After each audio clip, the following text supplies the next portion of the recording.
Jail जिबे Brahmapur नाबालिका गणदुष्कर्म अभियुक्त मुख्य अभियुक्त समेत 5 जन युवकों को गिरफ्त कर पीड़िता और अभियुक्त डाक्तरी माइना कराई पुलिस। गत 3 तारिख में नाबालिका जनक सहरर नुआ बसस्टाण्ड निकट में ठिया होता बेले जड़े परिचित युवक निज रूम को डाकिथिले।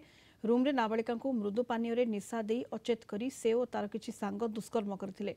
नाबालिका जनक घर को फेरी घटना संपर्क में कही छात्री परिवार पक्षर बैद्यनाथपुर थाना अभियोग कर पीड़िता बयान रेकर्ड कर एमकेसीजी मेडिकल रे तांकर डाक्तरी माइना कर प्रथमे मुख्य अभियुक्त पर अन्य अभियुक्तों को धरिबारे सफल होइथिला पुलिस। ए गणदुष्कर्म 6 ରୁ 7 जन युवक संपृक्त थिबा नै थाना रे पीड़िता जनक लिखित अभियोग करथिले। पुलिस अधिक तदंत जारी रखिछि।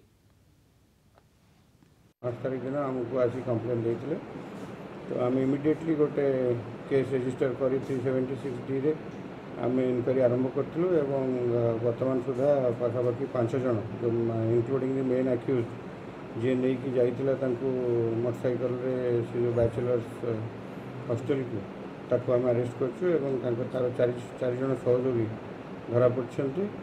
वर्तमान आम से अरेस्ट करके फरवर्ड करिवु। वर्तमान झीर भी मजिस्ट्रेट आगे बयान रेकर्ड हो जाको ना भी कहते बर्तमान एम भी जो पिला धरा पड़ते से भी कन्फेस कर से दुष्कर्म कर तेणु बर्तमान इन्वेस्टिगेशन आम आउ कार इनवॉल्वमेंट आम तदंत करुचु एवं वर्तमान जो 5 जन अरेस्ट होती आम फरवर्ड करूँ।